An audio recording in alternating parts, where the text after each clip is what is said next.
ये उपासक को दृढ़ता पूर्वक पकड़ना है।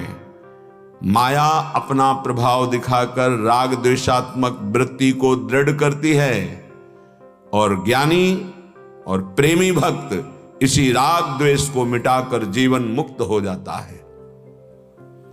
इसलिए लक्ष्य दृढ़, मुझे भगवत प्राप्ति करनी है और चल पड़े उसी पर, कदम पीछे नहीं।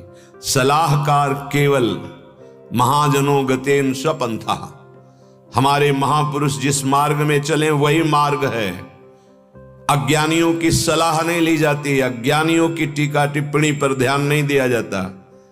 जो तत्व का बोध नहीं प्राप्त किए वो अज्ञानी है। उसके वचन सुनने से, उनके वचनों का मनन करने से निष्ठा में फर्क पड़ने की संभावना है। एकमात्र परम तत्व भगवान श्री कृष्णचंद्र जी कह रहे मैं ही हूं। जब सृष्टि नहीं थी तो मैं, अब सृष्टि है तो मैं ही मैं, ये नहीं रहेगी तो मैं ही हूं। शेष भी मैं हूं, अशेष भी मैं हूं, संपूर्ण सात असत जड़ चैतन्य मत्ता पर तरम नान्यत किंचिदस्ति धनंजय। मेरे सिवा किंचित कुछ नहीं है। हम सेवक हैं, अपने स्वामी को पहचाने। इन बाहरी ढांचों में हमारी बुद्धि नहीं फंसनी चाहिए।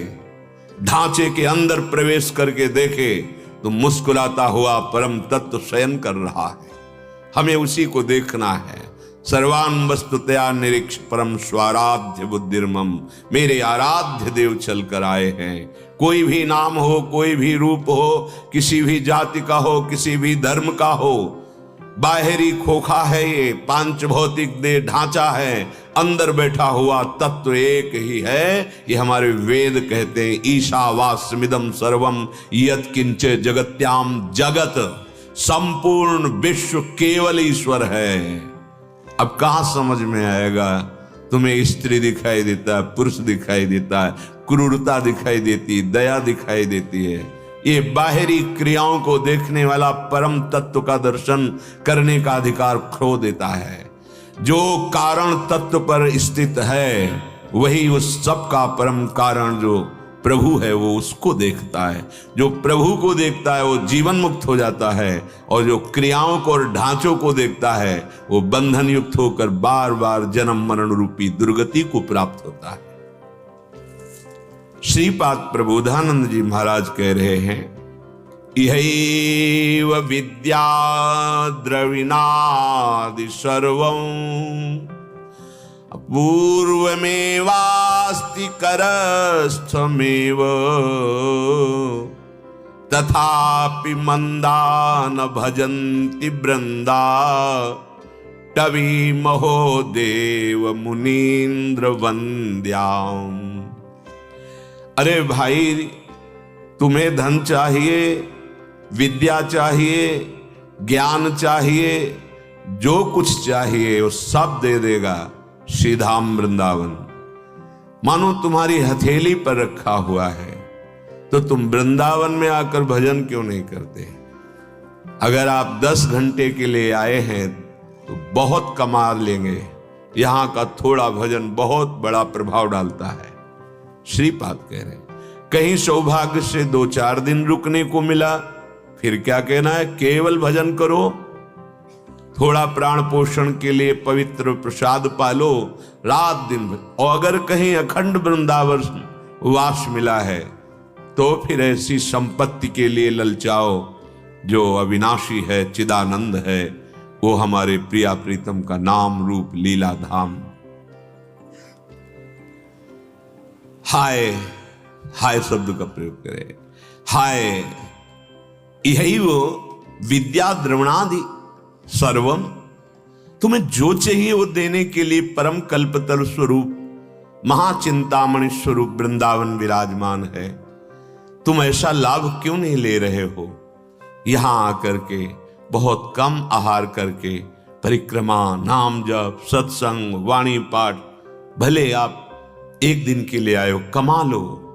ये अविनाशी धन है, ये कभी नष्ट नहीं होगा। डरो मत, कोई कुछ नहीं बिगाड़ सकता। अवधि निश्चित है मृत्यु की, जैसे होनी वैसे ही होगी, जिस क्षण होनी उसी क्षण होगी, जहां होनी है वहीं होगी। डरना नहीं, धर्म का पालन करो, भगवत स्मरण परायण रहो, निर्भय हो जाओगे, निश्चिंत हो जाओगे, शोक की कोई गुंजाइश नहीं रहेगी। पर समझ में नहीं आता, हमारी मूढ़ता हमारा पिंड नहीं छोड़ती। बस राग द्वेष की दृष्टि, वही मलिन दृष्टि, वही हिंसात्मक, द्वेषात्मक, रागात्मक वृत्तियों की प्रवाह में बहता हुआ ऐसी बातें बोलेगा, ऐसे आचरण करेगा, ऐसा चिंतन करेगा कि पुनः जो मानव देह मिली थी मोक्ष के लिए और बंधन को प्राप्त हो जाता है। नाना प्रकार की योनियों में नाना दुख भोगने के बाद ये मानव देह मिली है। आसक्त मत हो शरीर में, आसक्त मत हो भोगों में।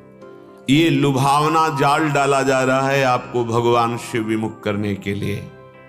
ये शरीर केवल भगवत प्राप्ति के लिए है।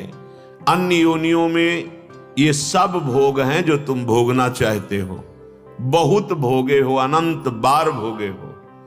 इस मन की बात न मान करके परमार्थ पथ के पथिक बनो। चाहे गृहस्थी से चलो, चाहे विरक्ति से चलो, पर तुम्हारा लक्ष्य होना चाहिए भगवत प्राप्ति। लक्ष्य होना चाहिए अविनाशी धन, परम धन राधा नाम आधार। राधा राधा राधा राधा, जितना ये नाम जप कर लोगे वो अविनाशी धन हो जाएगा। पर माया इतनी प्रबल है कि जब चाहे गृहस्थ हो या विरक्त हो, भगवान की तरफ चलता है तो मोह प्रबल हो जाता है। मोह की प्रबलता में उसकी विचारधारा बदल जाती है। सत्संग सुना, मोह दबा, भगवत प्राप्ति के लिए धीरे धीरे इच्छा प्रकट होने लगती है। पर जहां फिर संसार की तरफ दृष्टि हुई, मोह प्रबल हो गया। जैसे लक्ष्य के लिए कितना प्रयास किया था श्री अर्जुन जी ने, बड़े बड़े दिव्यास्त्र प्राप्त किए, हृदय में पूरा दृढ़ निश्चय है कि अधर्मियों को परास्त करूंगा। रण क्षेत्र में श्री भगवान को आज्ञा करते हैं कि दोनों सेनाओं के मध्य में हमारा रथ खड़ा किया जाए। केशव, मैं देखना चाहता हूं कौन कौन आता है मेरे सामने अपने प्राणों की आहुति देने के लिए। पर ज्यों ही देखा त्यों ही मोहाविष्ट हो गए। ध्यान देने का विषय है। कार्पण्य दोष हो, कायरता रूपी दोष आ गया। मतलब उपासक जब भगवत मार्ग में चलता है, घर में रहने पर उतना मोह नहीं होगा जितना घर त्यागने पर हो। जरा सोचो तो मोह इतना जोर का सताएगा, इतनी याद और उनको देखने पर इतनी आसक्ति, ममता, प्रियता, बस ये कायरता रूपी दोष आ जाता है। नहीं नहीं, मैं इनको नहीं छोड़ सकता, इनके बिना नहीं जी सकता, इनका संबंध ही हमारा जीवन है। जैसे अर्जुन जी बोलने लगे थे, नहीं नहीं, मुझे पृथ्वी का राज्य, स्वर्ग का राज्य भी इस शोक से नहीं निकाल पाएगा। मैं इन अपने जनों को नहीं मारूंगा। उपासक यही त्रुटि कर बैठता है। त्याग की वृत्ति अपनाकर निवृत्ति मार्ग में और भगवत भाव करके प्रवृत्ति मार्ग में भगवत प्राप्ति की जाती है। वैराग्य मार्ग के पथिक को भगवत भावना तो करनी है, पर प्रगट से भी वार्ता, दर्शन, सानिध्य, इनका त्याग करना है।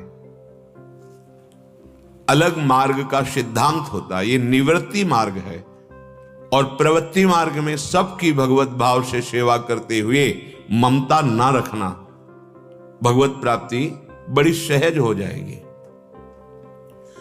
उपासक जो ही परमार्थ में चलता है तो हर इंद्रिय के देवता इंद्रियों में बैठ करके प्रबलता कर देते हैं। एक घर में रहता हुआ आदमी संतोष पूर्वक जो भोजन मिलता है, पाता है, मेहनत करता है, परिवार को सुखी करने के लिए धन कमाता है, अतिथि आ जाए तो उसकी सेवा करता है, जितना बनता है नाम जप करता है। लेकिन जब निवृत्ति मार्ग में चलने तो इंद्रियां प्रबल हो जाती हैं।